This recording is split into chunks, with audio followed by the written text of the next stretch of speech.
The true story of the Taos Hum.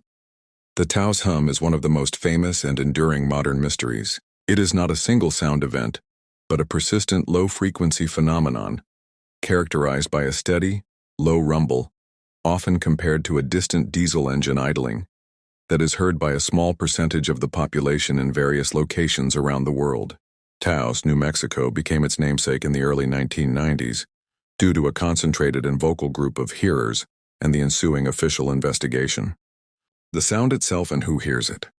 The description. Those who hear the hum describe it almost universally as a low-frequency sound, a rumble or vibration rather than a clear tone. The most common similes are a diesel truck idling in the distance, a generator running somewhere, or distant thunder.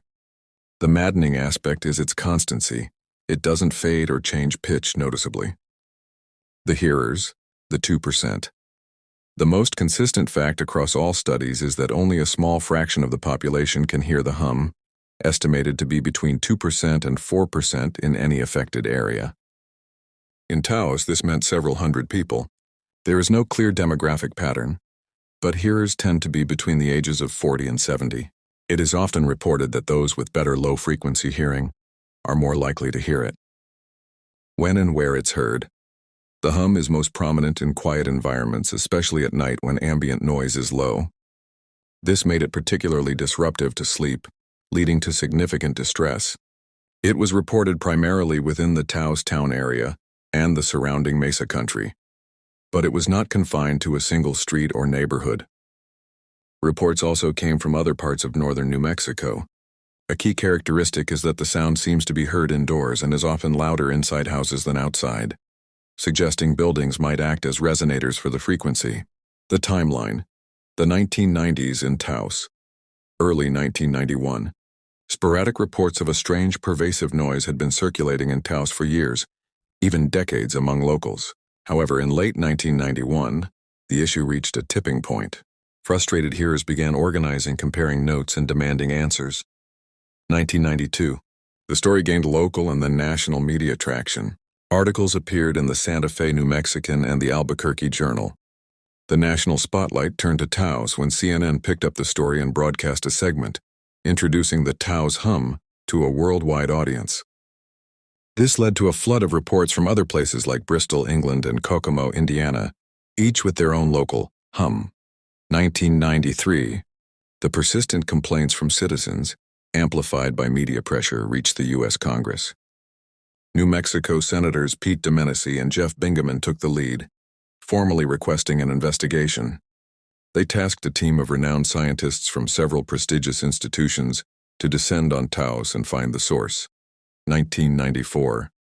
The investigative team, led by experts from the University of New Mexico, Sandia National Laboratories, and the Phillips Air Force Laboratory, began their work. Their approach was thorough. 1. Interviewing hearers. They meticulously documented the experiences of dozens of residents. Acoustic monitoring. They set up state-of-the-art sensitive microphones and low-frequency sensors across Taos to try and record the hum. 3. Measuring electromagnetic waves. They checked for unusual EM activity that could theoretically be heard by some people. Geological surveys. They investigated the possibility of microseismic activity from the nearby Rio Grande Rift. 1995. 1997. The team completed its analysis and released its findings. The results were definitive and, for the hearers, deeply unsatisfying. The official findings and scientific theories. The official report concluded two main things. 1. The investigators could not identify a source. Their sensitive equipment failed to record any acoustic or seismic anomaly that matched the descriptions of the hum. No mysterious machinery.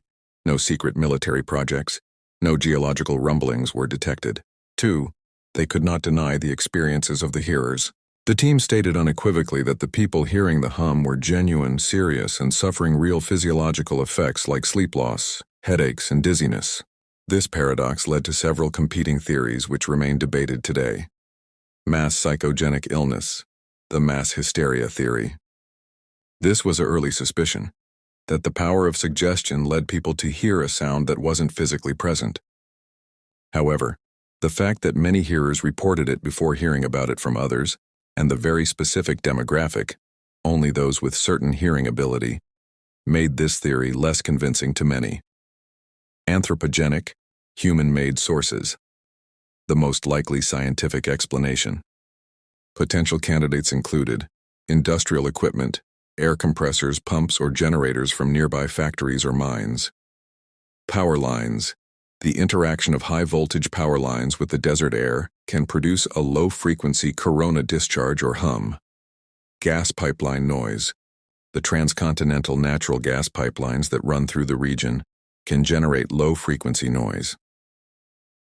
Communication systems. Some speculated about extremely low-frequency, ALF communications used by the military for submarine communication, though no evidence linked this to Taos.